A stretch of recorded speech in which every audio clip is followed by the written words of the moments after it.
சரி, சாப்பாட்டுக்கே திண்டாட்டமா இருக்குதா? அதுதான் பெருசா இருக்குதா? மனசுல கவலையா இருக்குதா? நான் சொல்றேன், எப்பா, இல்லாதவைகளை காட்டிலும் இருக்கிறவைகள் தான் பெருசு.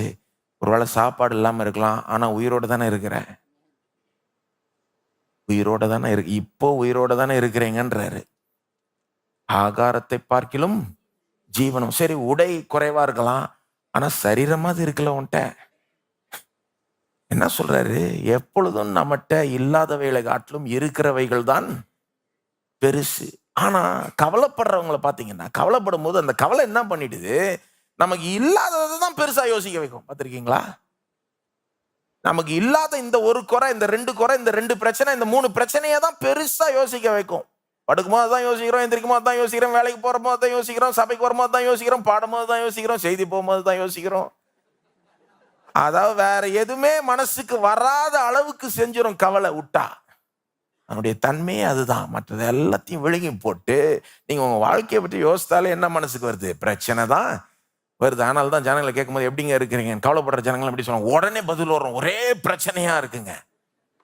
ஏன்னா அதுதான் உன் மனசுல முழுக்க முழுக்க இருக்குது. அந்த மாதிரி ஜனங்களை பார்த்து தான் சொல்றாரு, ஏப்பா நீ பெருசா உன் பிரச்சனையே யோசிச்சுட்டு இருக்கிற. ஆகார பிரச்சனை பெரிய பிரச்சனை. நான் சொல்றேன், அதை விட பெரிய ஒரு விஷயம் இருக்குது, அது உன்கிட்ட இருக்கு. உயிர், ஜீவன். நேற்று சில பேர் படுத்தாங்க, இன்னைக்கு காலை எந்திரிக்கவே இல்லை, ஆனா நீ எந்திரிச்சிட்ட. உயிரோட இருக்கிறீங்க.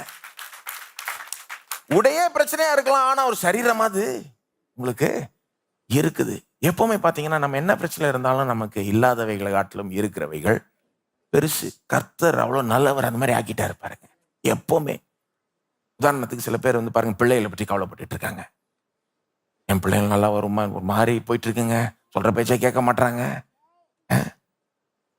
இப்படியும் அப்படியும் செய்யறாங்க, ஒரே பிரச்சனையா இருக்கு, ஒரே கவலையா இருக்கு, இவங்கெல்லாம் எப்படி நல்லா வருவாங்க? அப்ப இயேசு சொல்ற லாஜிக்கை ஃபாலோ பண்ணா நான் இப்படி கேட்கிறேன், பிள்ளைகளோட பிரச்சனையா இருக்கு, கவலையா இருக்கு, ஆனா நான் சொல்றேன், இயேசு சொல்ற லாஜிக்கின் படி பிள்ளைகள் இருக்கிறதே பெரிய ஆசீர்வாதங்க. பிள்ளை இருக்குது. எத்தனையோ பேருக்கு பிள்ளை இல்லை. சில பேர் சொல்றாங்க குடும்ப பிரச்சனை தலைக்கு மேல இருக்குங்க. நான் சொல்றேன், குடும்பம் இருக்கிறதே பெரிய.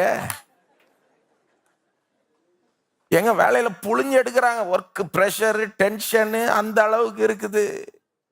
எங்க இந்த காலத்துல வேலை இருக்கிறதே பெரிய ஆசீர்வாதம். ஒருவேளை சிலர் யோசிக்கலாம், ஏங்க எனக்கு வேலை இல்லை, எனக்கு என்ன சொல்வீங்க நீங்க? கை கால் இருக்கா? கர்த்தர் உங்களுக்கு ஒரு சரீரத்தை கொடுத்திருக்கார்.